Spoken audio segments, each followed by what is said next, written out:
El héroe de esta historia es un maestro del disfraz. A algunos se les ha aparecido como una cuña, a otros como un cono. Pero sea cual sea la forma que haya adoptado, él siempre ha sido el número uno. Su historia es nuestra historia. Es una historia de lucha, de conocimiento, del lugar de donde vienen los números. Veremos cómo uno contribuyó a la creación de grandes ciudades y a la construcción de imperios, e inspiró a algunos de los más grandes pensadores de la historia. Y veremos también cuál fue su papel en el hecho de que el dinero funcione como lo hace. Oh, gracias. Y por último veremos cómo uno se alió con cero para dominar el mundo en que vivimos hoy en día, el mundo digital, el mundo gobernado por unos y ceros. Las palabras que estoy diciendo ahora han sido recogidas en primer lugar por mi ordenador utilizando un código de unos y ceros. Incluso mi imagen, que sale en esta televisión digital, ha sido enviada a través del éter como una serie de unos y ceros.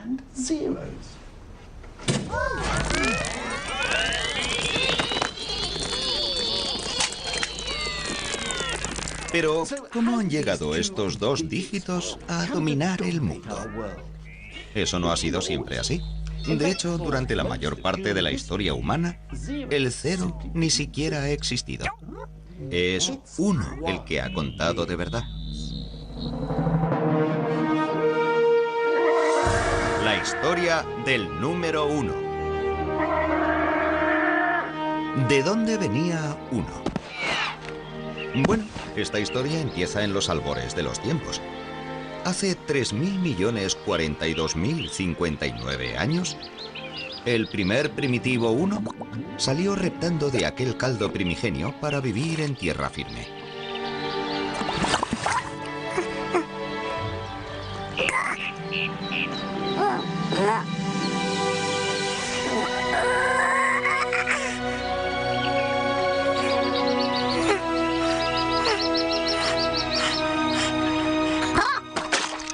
No, en absoluto, es broma.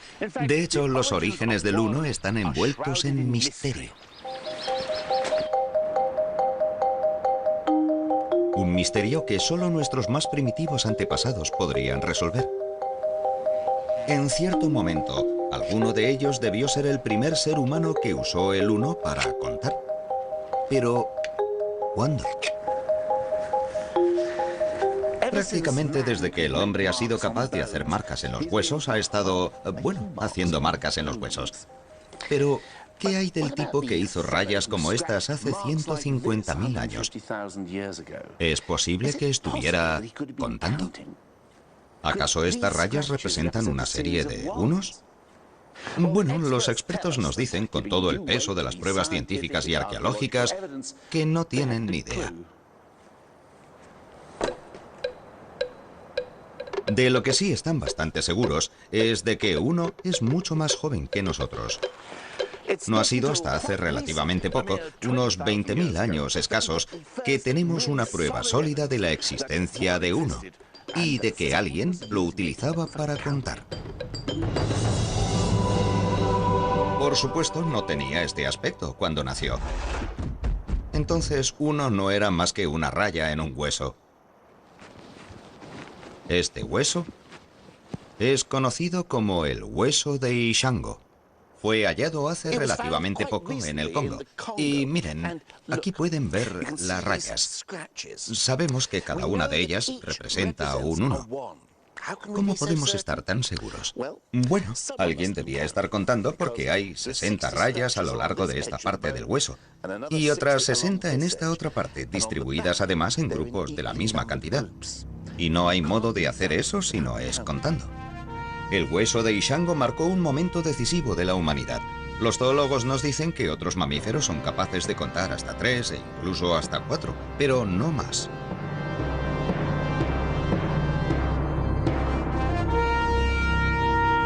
Al convertir el 1 en una raya, Nuestros primeros ancestros podían contar hasta 4, 5 y 6 si realmente eran tipos listos. De hecho, podían contar tantos unos como quisieran.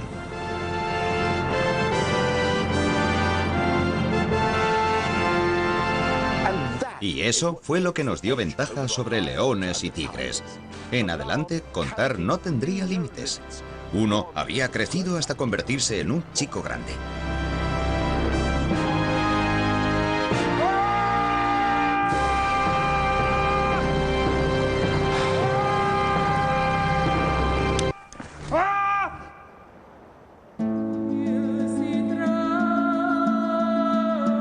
Mientras tanto, los humanos estaban empezando a mudarse, y eso iba a cambiar la historia de uno para siempre.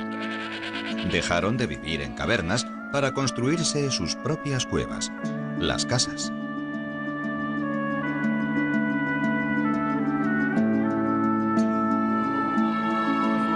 El siguiente acontecimiento importante en la vida de Uno iba a suceder en la antigua civilización de Sumer. Aquí, en el Próximo Oriente, hace alrededor de 4000. Bueno, ahí lo tienen. En aquella época, los sumerios decidieron darle a Uno su independencia. Dejaron de representarlo haciendo rayas en un hueso y lo liberaron, representándolo como una ficha. Esta transformación cambió no solo la vida de Uno, sino también el curso de la historia.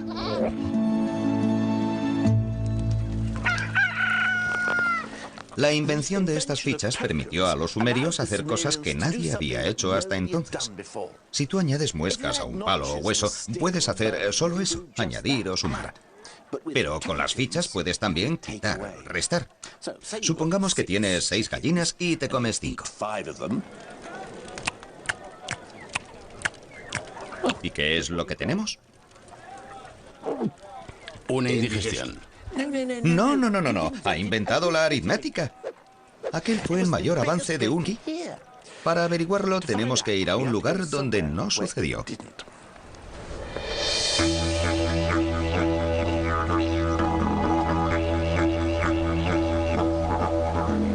Conozcan a los Walpiri, de la Australia Central.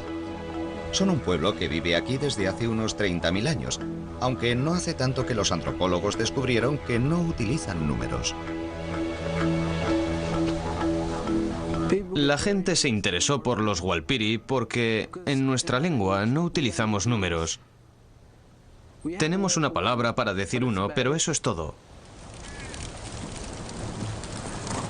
Hasta recientemente, los Walpiri se las han arreglado sin utilizar números. ¿Cómo lo han podido hacer? Las cosas que hacen ustedes en su mundo se hacen aquí de otra manera. Vean, por ejemplo, al anciano Yapal Jarri, que ha crecido y ha vivido sin usar nunca números.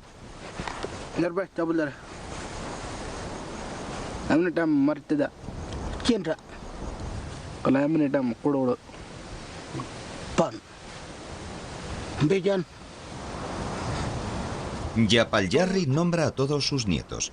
Lo que no dice es 4, que no existe en su vocabulario.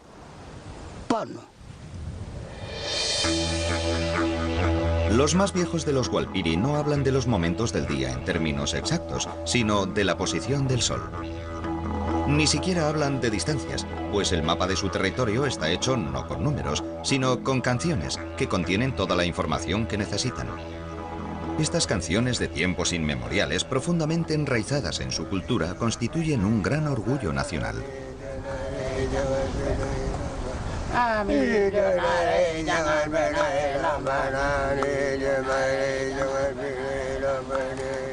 El hecho es que tradicionalmente los Walpiri no han necesitado realmente un sistema numérico, y mucho menos la aritmética. Pero, ¿por qué en la otra punta del mundo, hace 6000 años, las gentes de Sumer sintieron la necesidad de convertir a Uno en una ficha e inventar las matemáticas?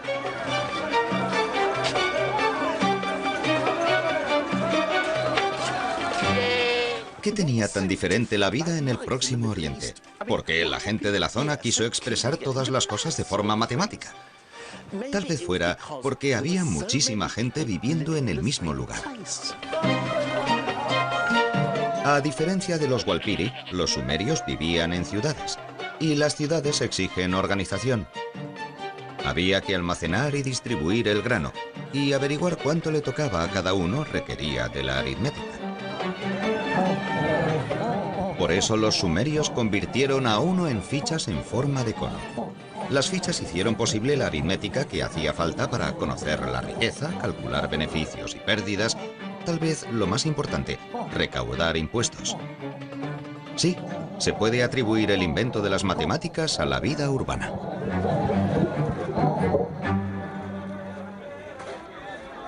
La habilidad de practicar la aritmética no fue lo único que los sumerios necesitaron en su vida urbana. También debían ser capaces de llevar un registro continuo de sus cálculos. Pero el caso es que la escritura no se había inventado aún, y parece que fueron los números las primeras cosas que se escribieron. Sucedió de la siguiente manera. Cantidades concretas de conos se guardaban en bolsas de arcillas que se sellaban para conservarlas a salvo. Una vez sellada la bolsa, ¿cómo podían acordarse de cuántos conos tenía cada una? Era un pequeño problema. Pero, un momento. Cogieron otro cono e hicieron en la parte exterior de la bolsa tantas impresiones como conos había en su interior. Después, alguna mente brillante se dio cuenta de que no necesitaban las bolsas para nada. Y ni siquiera hacían falta los conos. Podías hacer marcas directamente sobre una tablilla de arcilla y ya está. Tenías un registro de la cantidad. Había nacido la noción de la escritura.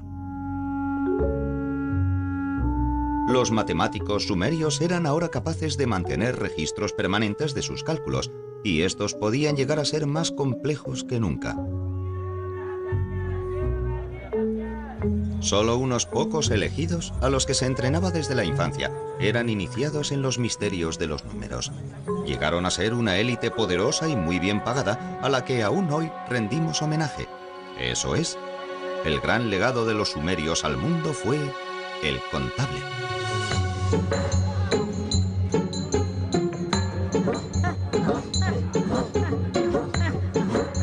Uno era ahora disciplinado y estaba organizado como nunca lo había estado. Se convirtió en una poderosa herramienta. Podía ser utilizado para construir imperios, que es precisamente lo que le sucedió a Uno en su siguiente reencarnación.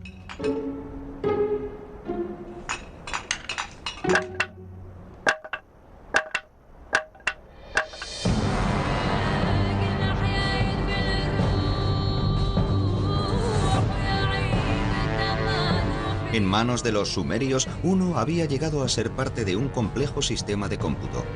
Los egipcios llevarían sus talentos mucho más allá. Además de andar muy lentamente, no sonreír y formar en línea, a los egipcios les encantaban las cosas grandes, los grandes edificios, las grandes estatuas y los grandes ejércitos. También llegaron a utilizar números realmente enormes. Y la forma en que los escribían nos proporciona una reflexión fascinante de la jerarquía de la sociedad egipcia. Primero estaban los números de los trabajos y tareas cotidianas. 1 era una simple línea sin adorno alguno. 10 era una cuerda. Y 100, un rollo de cuerda. Todos humildes números del trabajo diario. Pero a continuación venían los números de los aristócratas, números para impresionar. 1000 se representaba con un loto, que es el símbolo del placer. 10.000 era un dedo autoritario. Y por fin llegaba el número de los faraones, aquel con el que los sumerios ni siquiera llegaron a soñar. 1.000.000, el tipo de número que solamente un faraón podía necesitar para contar a sus prisioneros.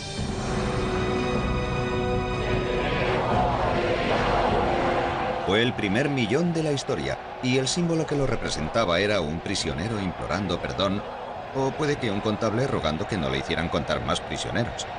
En cualquier caso, Uno nunca había tenido tanto trabajo. Pero los egipcios querían que Uno hiciera también otro trabajo, tal vez el más importante de todos. Necesitaban que les ayudara en la obra. Los antiguos egipcios eran constructores empedernidos que tenían buen ojo para la belleza. Pero no se pueden crear cosas bellas sin medirlas con exactitud. Y no se puede medir con precisión si no sabes cuál es tu unidad. Es decir, qué es lo que entiendes por uno.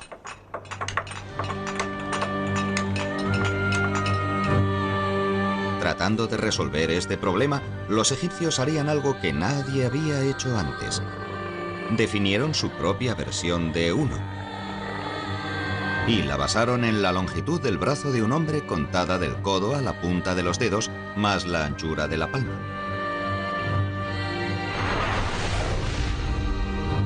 Uno era ahora conocido como el codo, la medida de todas las cosas, el soberano indiscutible.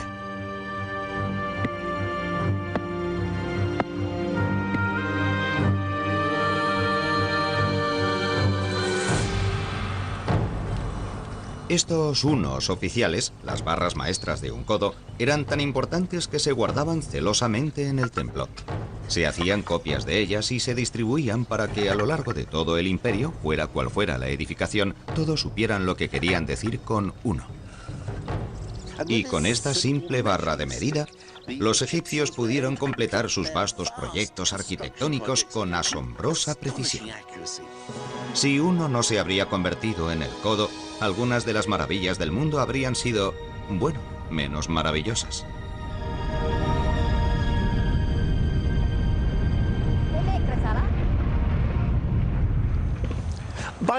Haciendo que uno pasara de contar cosas a medirlas, los antiguos egipcios no solo inauguraron todo un nuevo mundo de trajes a medida y moquetas ajustadas, sino que también hicieron de uno la medida de todas las cosas. Uno se había convertido en soberano, pero su destino iba a ser aún más especial. Se iba a convertir en la esencia del universo.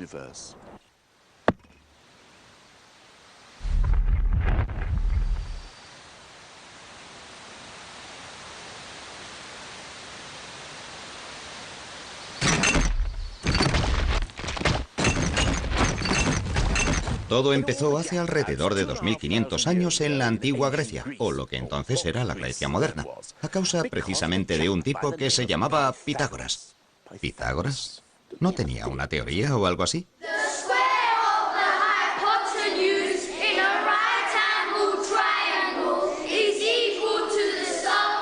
Eso es, el teorema de Pitágoras.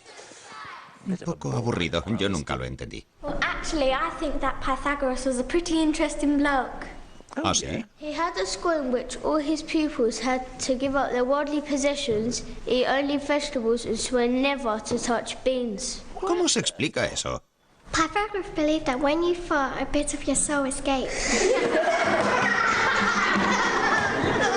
Es asombroso qué cosas se aprenden hoy en la escuela. Es verdad que Pitágoras era un poco, bueno, raro, por decirlo de alguna manera suave. Estudió en Egipto y en el Próximo Oriente, y cuando volvió a casa abrió su escuela vegetariana de matemáticas. Aquí se dedicó completamente a explorar las maravillas y misterios contenidos en los números. Pitágoras fue el primer hombre que distinguió los números pares e impares y les dio sexos. Mientras el 1 era macho, el 2 era hembra, y así sucesivamente. También tenía afición a los números enteros, que eran grupos de unos. Advirtió que ciertos números enteros crean formas agradables. 3 hace un triángulo, 4 un cuadrado. 1 más 2 más 3 más 4 hacen 10, que forma un triángulo mágico. Pitágoras estaba también convencido de que 1 contribuiría al fin a explicar una de las cuestiones filosóficas fundamentales de la época.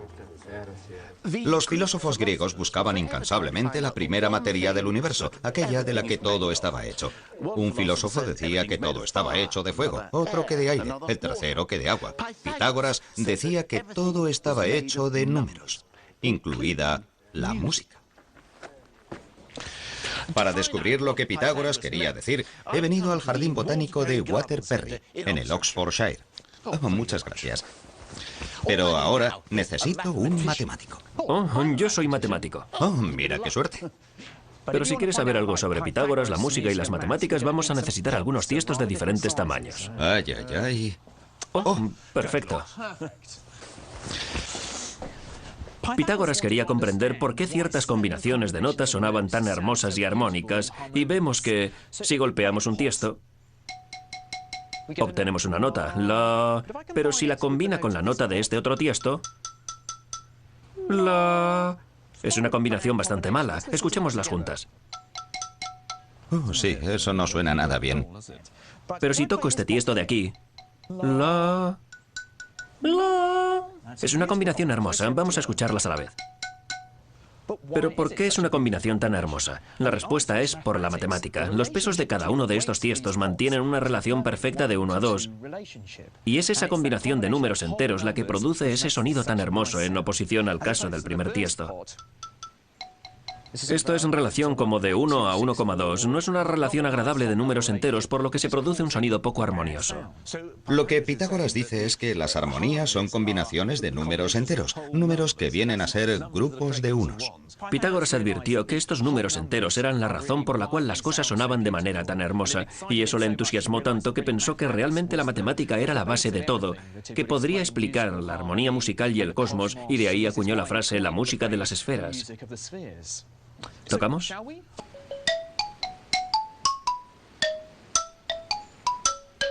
Si la belleza de la música se basaba en números enteros, Pitágoras pensó que lo mismo sucedería con todo lo demás.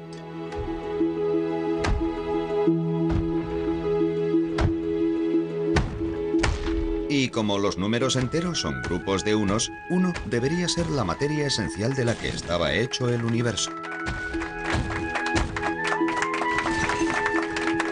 El uno nunca había sido tan admirado. Pero en última instancia, todo el sistema de creencias de Pitágoras estaba condenado al fracaso.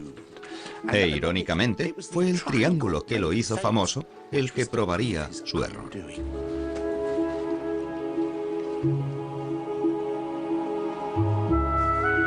Si uno estaba en el corazón de todas las cosas, debería estar también en el corazón de todos los triángulos, incluido el triángulo rectángulo de 2 lados iguales.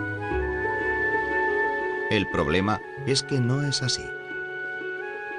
Pitágoras siguió intentando reducir los 3 lados a una cantidad exacta de unidades, pero eso era sencillamente imposible. Cuando uno de sus discípulos trató de hacerle ver este asunto, los demás lo ahogaron. Todo el sistema de creencias de Pitágoras de que el mundo estaba hecho de unidades era falso.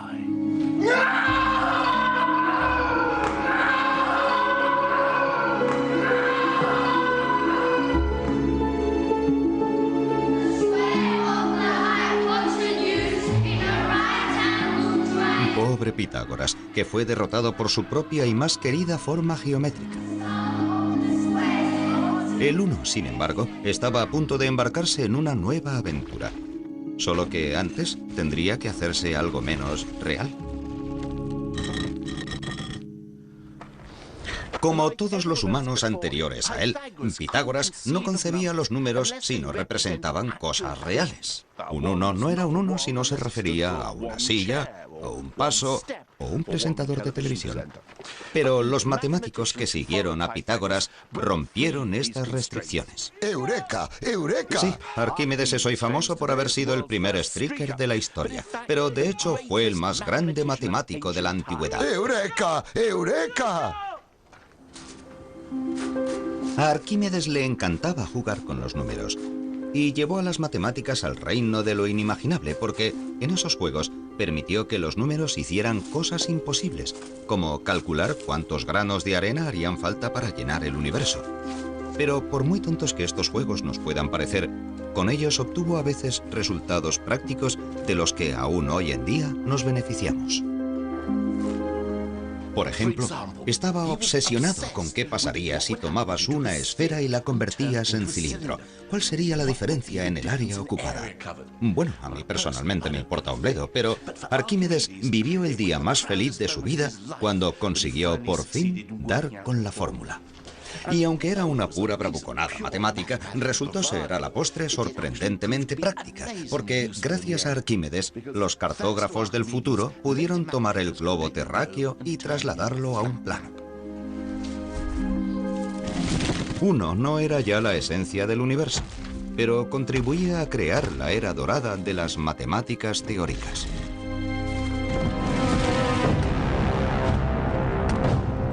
Pero una nueva fuerza se estaba extendiendo por el mundo, y uno estaba a punto de ser dominado por un pueblo que tenía obsesiones muy diferentes.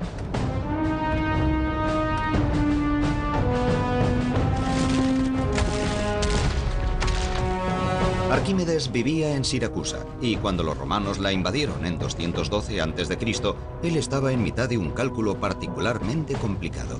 De hecho, estaba tan enfrascado en su trabajo que lo único que pudo decir fue: «Le ruego que no me moleste ahora». Tal vez no fue una actitud muy inteligente. Fue el fin de las matemáticas teóricas en el mundo clásico. Los romanos no estaban interesados en vagas abstracciones del tipo cómo calcular el peso de todas las cabras que hayan vivido nunca. Estaban más interesados en el poder. Lo quisiera o no, uno era ahora un siervo de Roma.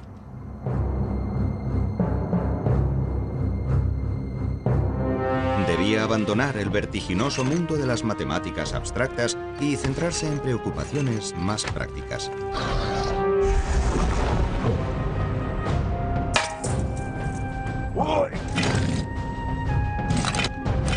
Se convirtió en la columna vertebral del mundo romano, pues los romanos lo usaron para establecer una rígida cuadrícula numérica en su ejército. Había 10 hombres en una sección, y 10 secciones, es decir, 100 hombres, constituían una centuria. 2 centurias hacían un manípulo, palabra que literalmente significa un puñado, y supongo que eso es lo que serían 200 soldados romanos. Incluso los castigos se basaban en principios numéricos. Si una legión sufría una derrota humillante, toda la legión era diezmada, es decir, se mataba a 1 de cada 10 hombres, independientemente de cuáles hubieran sido las responsabilidades de cada uno.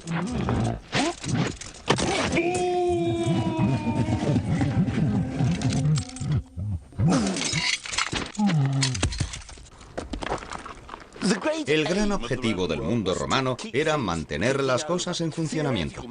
Las matemáticas teóricas no iban con ellos. Y, desde luego, no me extraña nada, porque los números romanos no facilitan precisamente las cosas, ¿no? Míralos. No son más que una versión más elaborada de las viejas muescas en los huesos, y la única sofisticación venían a ser nuevos símbolos para los números cada vez menos manejables. V para el 5, X para el 10, C para el 100, hasta llegar al símbolo del millón. Pero esto sigue siendo un simple sistema de cómputo que viene muy bien para grabar inscripciones en las tumbas, pero no resulta muy útil para las complicaciones de las matemáticas teóricas. Por ejemplo, intenten escribir 1000 millones de esa manera.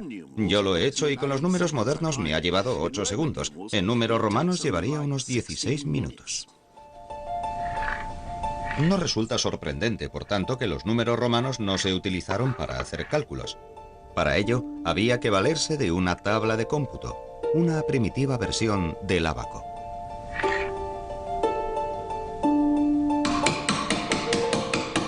Los propios números solo se usaban para registrar los resultados. Tal vez no sea casualidad que, a diferencia de los griegos, hoy en día no se recuerde ni un solo matemático romano.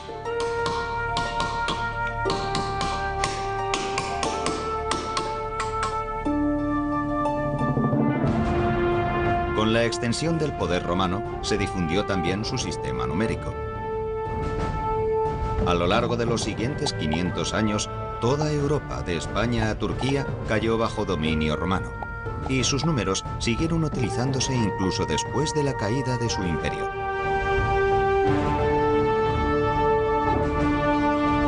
Pero aunque el sistema romano parecía indestructible, no lo era.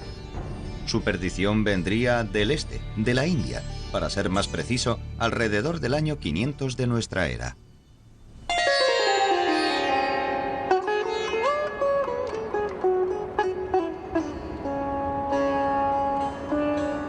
Uno tenía un primo indio que durante un tiempo estuvo viviendo en una atmósfera algo más enrarecida.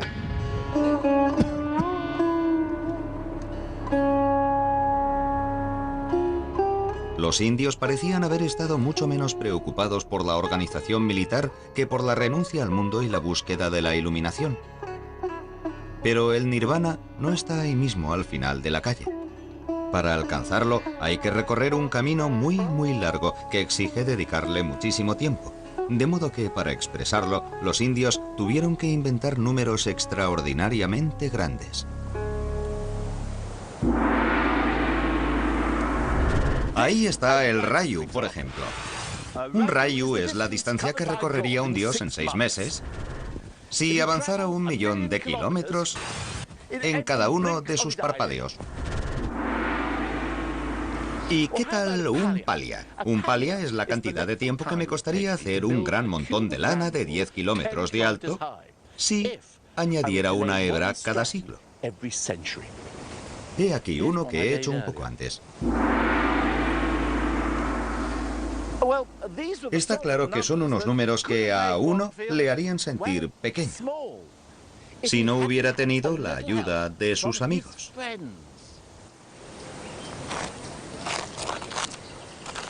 A diferencia de los romanos, los indios maquinaron un sistema que podía arreglárselas con números vastísimos. Desarrollaron un símbolo diferente para cada cifra del 1 al 9. 1, 2, 3.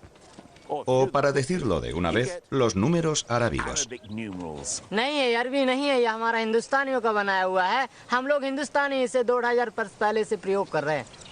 La verdad es que tiene razón.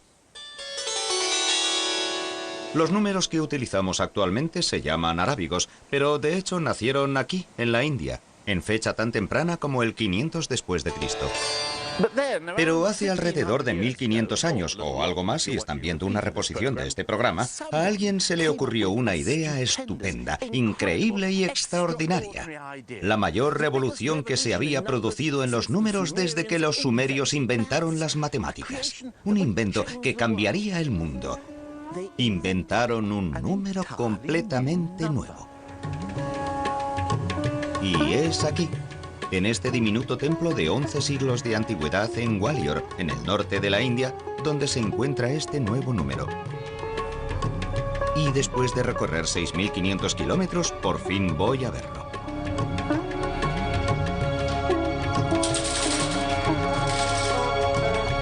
Oye, Nick. Está cerrado.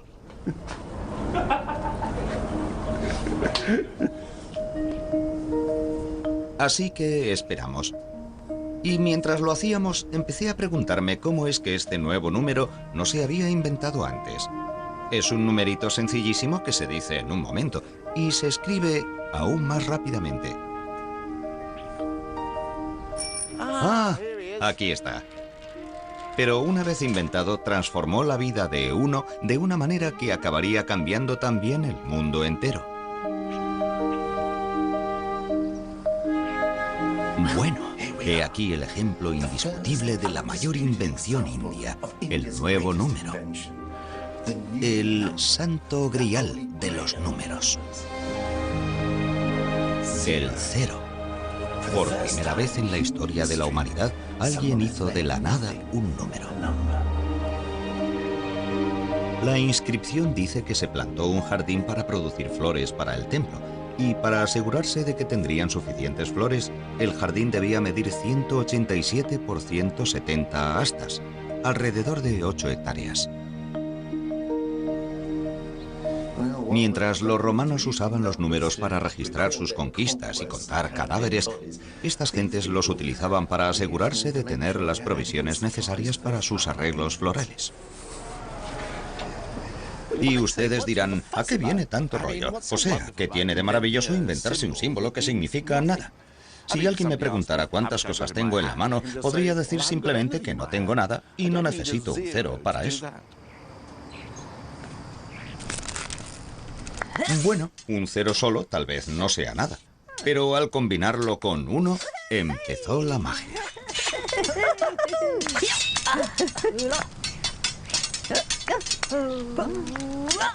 Y cuando a ellos se unió el resto de la tropa, los resultados fueron espectaculares.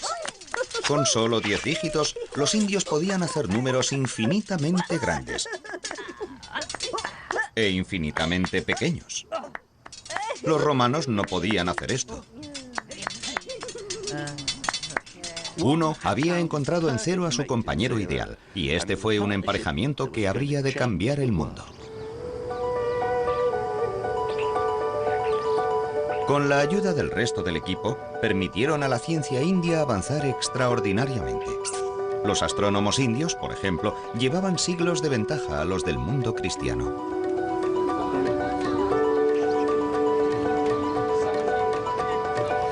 Los científicos indios afirmaron que la Tierra giraba sobre su propio eje y que se movía alrededor del Sol.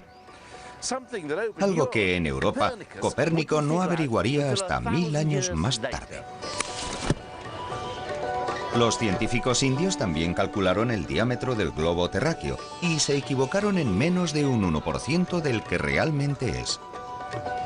Todo eso fue posible gracias a la participación de 1, 0 y el resto de la tropa de números. Fueron una gran sensación y su fama se extendió rápidamente por toda la Tierra. Antes o después se iba a producir un conflicto con los números romanos. Pero por ahora, 1, 0 y sus amigos se abrieron camino a través de los desiertos de Arabia para conquistar una de las sociedades más sofisticadas de la época en lo que hoy es Irak.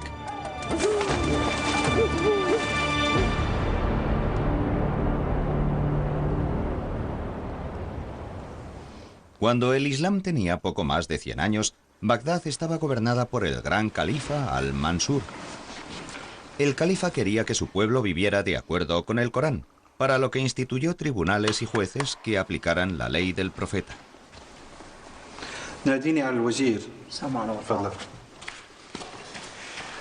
Pero la ley del profeta está llena de instrucciones que requieren severos cálculos matemáticos, si han de cumplirse con exactitud.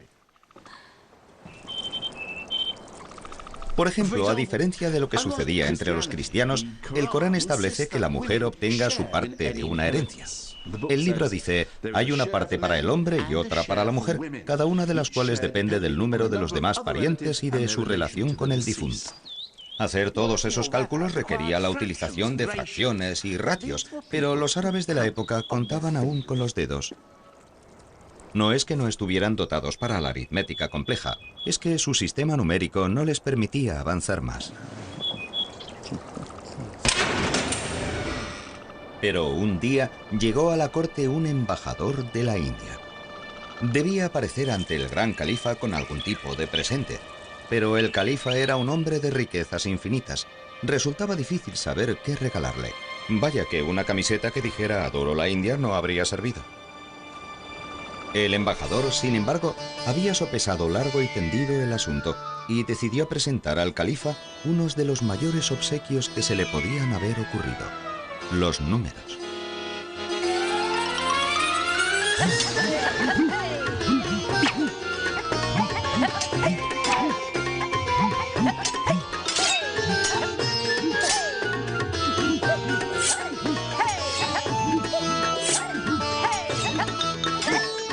La verdad es que no sabemos exactamente cómo el mundo islámico llegó a adoptar los números indios, pero la historia del embajador es mi favorita.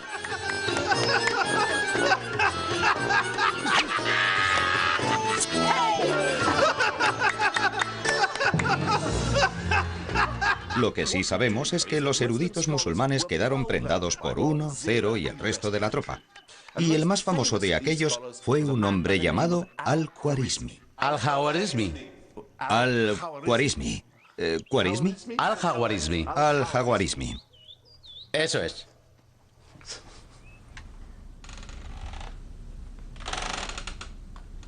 Al-Khwarizmi y sus colegas enseñaron a estos números un montón de trucos completamente nuevos. Ecuaciones cuadráticas. Álgebra. Pasteles de logaritmos cúbicos invertidos. Bueno, vale, eso me lo acabo de inventar. Pero estas nuevas hazañas numéricas permitieron a la ciencia, las matemáticas y la astronomía alcanzar grandes logros en el Próximo Oriente, y la cuadrilla india resultó un gran éxito en todo el mundo islámico. Pero al otro lado del Mediterráneo, la Europa cristiana estaba aún bajo la garra inamovible del ejército de los números romanos, y siendo romanos, no iban a permitir dar paso fácilmente a los incansables recién llegados. La confrontación entre los dos sistemas era inevitable, y cuando llegara, dejaría sellado el destino del mundo occidental.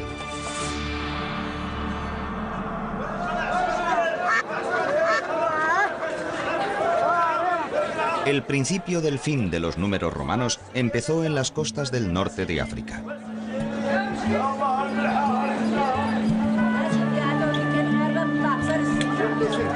Los comerciantes musulmanes adoptaron rápidamente el uso de 1, 0 y compañía en sus negocios y actividades.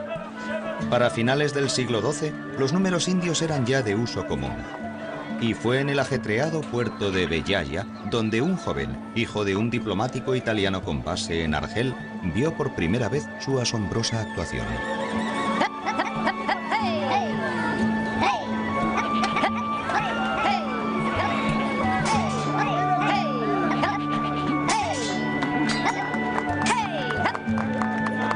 Cuando llegué a introducirme en el arte de los 9 símbolos de los indios, su conocimiento me satisfizo más que cualquier otra cosa en el mundo, y llegué a comprenderlo bien.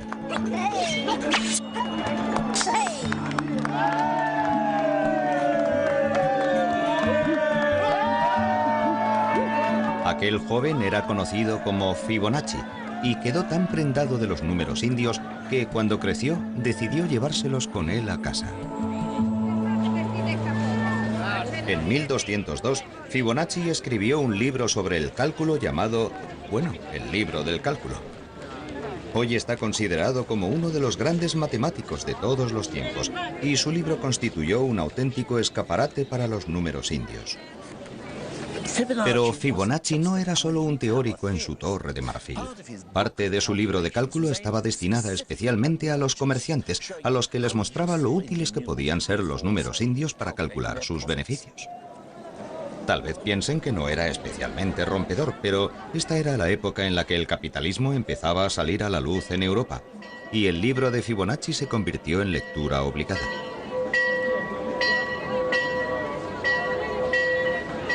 Por desgracia, la gente corriente se encontraba cómoda con los viejos números. Al fin y al cabo, habían vivido con ellos durante los últimos 1000 años.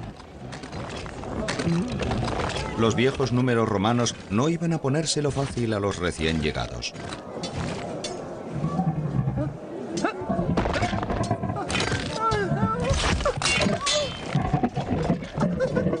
Y no era solo una cuestión de tradición.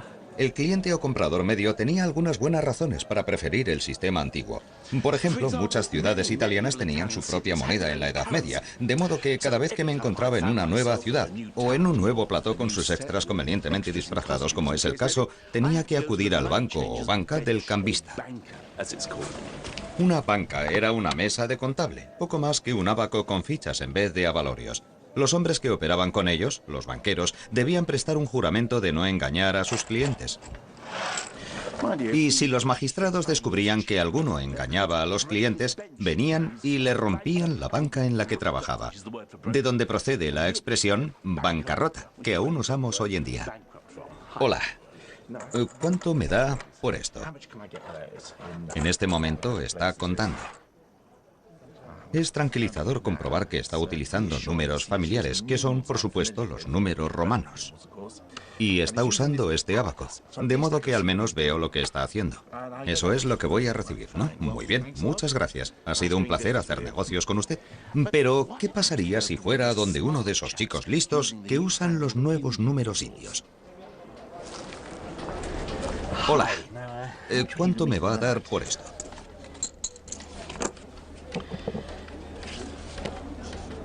Aquí hay un ligero problema. Si yo fuera un cliente medieval, no tendría ni idea de lo que está escribiendo. Así que no me extraña que la gente se mostrara recelosa. Si mi banco empezara a llevar mis cuentas en chinos, también me preocuparía un poco. Oh, gracias, pero no tengo ni idea de cómo ha llegado hasta ahí. Bueno, en cualquier caso, gracias. Esta desconfianza llegó a ser extrema. En 1299, la ciudad de Florencia llegó a prohibir que los comerciantes usaran los nuevos números en sus cuentas. Debían usar números romanos. Pero ninguno fue tratado con más recelo y despecho que el compañero de uno, 0. Un escritor lo describió como un signo que crea confusión y dificultades.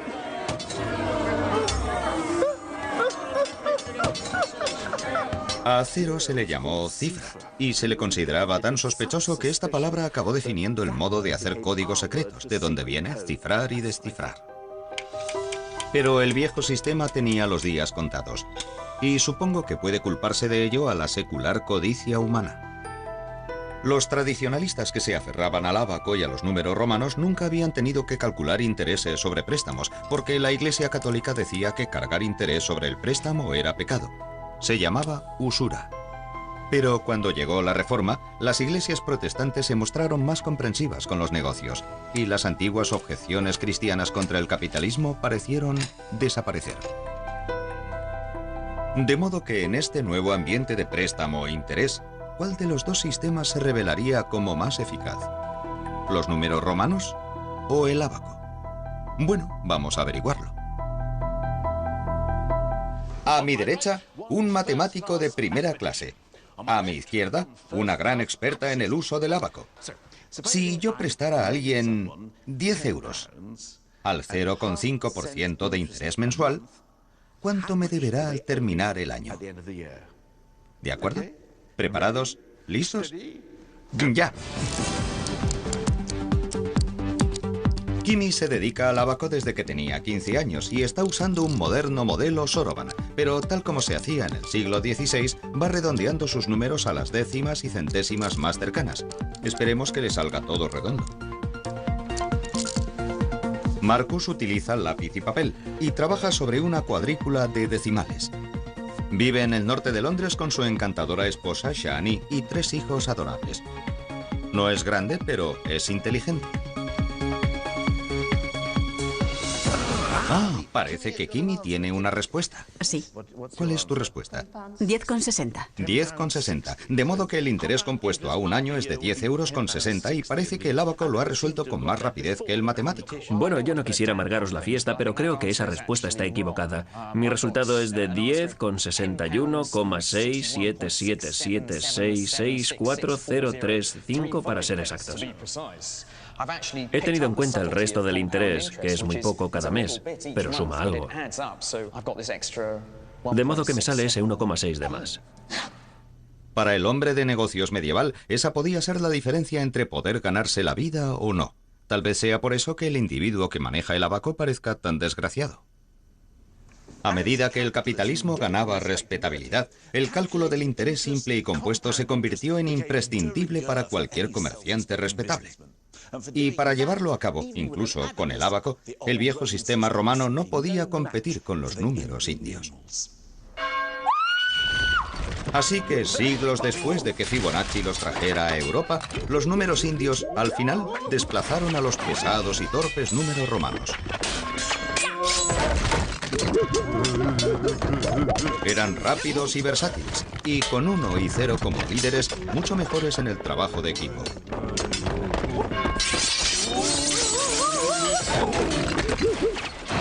Cuando llegó el final, resultó pan comido. Los viejos números romanos cayeron por fin en bancarrota.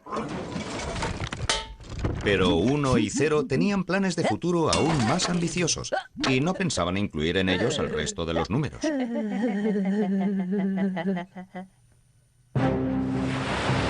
Mientras tanto, la tropa completa de los números indios había conquistado el mundo occidental. Con ellos, los navegantes europeos hallaron más fácil calcular la latitud en la que se encontraban y así atreverse a cruzar el gran océano lejos de la vista de la Tierra. Así es como tropezaron con América. Y los nuevos números se convirtieron en el vocabulario de la banca moderna tal y como lo conocemos hoy. Pero aún había mucho espacio para el viejo problema de el error humano. ¡Socorro, socorro, socorro! ¡Socorro, socorro! ¡Qué desgracia! ¡Dios mío! ¡Socorro, qué desgracia!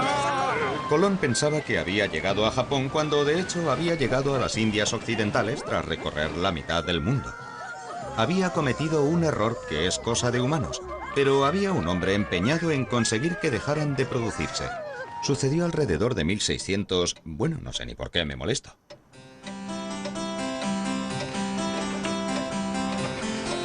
Gottfried Wilhelm Leibniz fue uno de los grandes matemáticos de todos los tiempos, que estuvo decidido a librar a la humanidad de la maldición del error humano.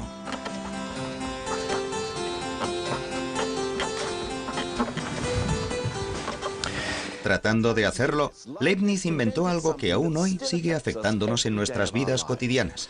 Y lo que es más, es un invento que daría a nuestro viejo amigo Uno la oportunidad de gobernar el mundo. Leibniz estaba convencido de que podía erradicar el error inventando una máquina de calcular mecánica, y de hecho construyó una, utilizando todos los números del 0 al 9. Pero después tuvo una idea mejor, inspirada por su filosofía.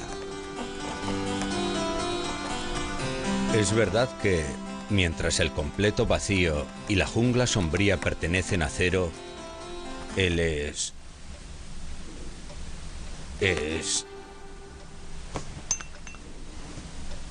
Espíritu de Dios y su luz pertenecen al Todopoderoso Uno. En otras palabras, y parafraseando a Leibniz muy libremente, el universo es una especie de queso de Gruyère, cosa que algunos habíamos sospechado durante años. En él, los agujeros son tan importantes como el propio queso, de modo que para construir el mundo necesitamos tanto algo, el viejo número 1, como montones de nada, que es donde el 0 entra en acción. Leibniz estaba convencido de que 1 y 0 eran los únicos miembros del equipo realmente necesarios. Afirmaba que con estos dos números podría hacer realidad cualquier sueño matemático, y lo que es más, eliminar el error humano. Se libró del resto de los números y desarrolló un sistema que usaba solo unos y ceros, el llamado sistema binario. Pero un minuto, ¿cómo se pueden expresar todos los números solamente con el 1 y el 0?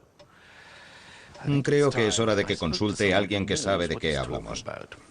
Marcos, necesito entender el sistema binario. ¿Binario? Bien, déjame mostrarte un número en sistema binario. De acuerdo. He aquí el número 9 escrito en sistema binario. Se usan solo unos y ceros, y se escribe cualquier número. Solamente con unos ceros. Esto es 9 en binario. Bueno, a mí me parece que es 1001. Eso es porque estás obsesionado con tus 10 dedos y quieres contar las cosas de 10 en 10. En el sistema decimal tienes en cuenta cuántos unos hay en la primera columna, cuántos dieces en la segunda, cuántos cientos y cuántos miles. Pero en el sistema binario las cosas funcionan de otro modo. En él hay que fijarse en cuántos unos, cuántos doses, cuántos cuatros y cuántos ochos hay en cada columna. Aquí tenemos un huevo. Debemos representar este número utilizando solo unos y ceros. Sí. Bien, entonces solo podemos poner un huevo o no ponerlo. Hay un huevo en el 1. Un huevo representa a 1. Ahora déjame enseñarte cómo es 9 en binario. Aquí un lote de 8. Tengo un huevo en la cuarta columna. Un 1. Sí, un lote de 8 en la cuarta columna. Y 9 es 8 más 1. De modo que necesito otro 1 en la columna de los unos. Así que en sistema binario, 9 es un 8. Ningún 4, ningún 2 y un 1. Asombroso. Pero, ¿qué pasa con los demás números? Bueno, después de unas 3 horas de clase, llegué a comprender que era posible expresar todos los números utilizando solo unos y no unos. Incluso llegué a convencerme de que no hacía falta usar huevos para hacerlo.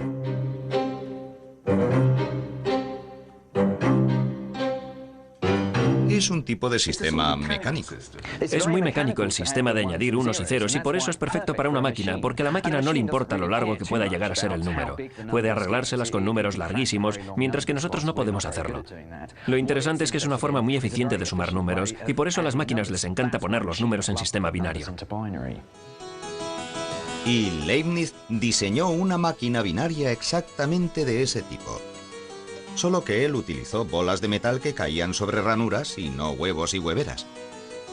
En adelante, los errores serían cosa del pasado. Parecía que la era digital podía empezar ya a conquistar el mundo. Desgraciadamente, nunca la construyó.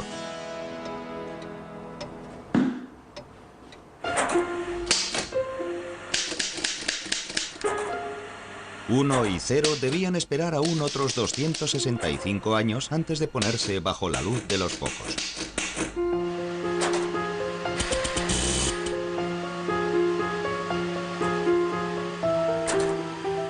He aquí Colossus, el primer ordenador de funcionamiento binario del mundo. Es el sueño de Leibniz hecho realidad. Pero en vez de dejar caer bolas metálicas en ranuras, Colossus es una máquina electrónica. Aquí, 1 y 0, algo y nada, han acabado estando en su elemento como corrientes eléctricas, encendido y apagado. Colossus se creó en la Segunda Guerra Mundial y se instaló aquí, en el centro de decodificación de Bletchley Park. Estaba formado por 1200 válvulas, miles de cables y cientos de componentes mecánicos. Pero como en todos los ordenadores de hoy en día, el verdadero corazón de esta máquina es 1 y 0. En su forma eléctrica binaria, 1 y 0 llevaron a cabo millones de cálculos rapidísimos que pudieron descifrar los códigos del enemigo antes incluso de que los alemanes afilaran sus lápices. Gracias a Colossus, los aliados supieron lo que decían los mensajes alemanes antes que el propio Hitler. Y puede que este extraordinario invento contribuyera a acortar la guerra en más de 2 años. La tecnología que nació aquí, en Bletchley, ha cambiado nuestro mundo para siempre. ¿Recuerdan todas aquellas razones por las que hacía falta utilizar y comprender los números? Realizar cálculos astronómicos, hacer mediciones, dividir correctamente las propiedades. Los ordenadores pueden hacerlas todas. Sacar porcentajes, calcular los cambios de moneda y el interés compuesto. Todos esos cálculos que preocuparon y a veces dejaron perplejos a los grandes pensadores de la antigüedad pueden dejarse ahora en manos de los ordenadores. Podemos vivir en nuestra bendita ignorancia sin saber siquiera si el resultado es correcto o incorrecto. ¿Y eso tiene que ser bueno? ¿No?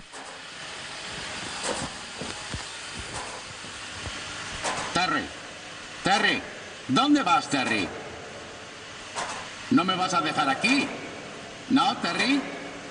¡Terry! En la era de los ordenadores, todo nuestro mundo está gobernado por una corriente de unos y no unos, desde los extractos bancarios hasta los informes médicos, incluidos los códigos de barras cada vez que compro una lata de comida para gatos. De modo que el resto de los números pueden ser arrinconados en el basurero de la historia. No necesitamos más que a 1 y 0. El viejo dúo ha llegado a la cima del éxito.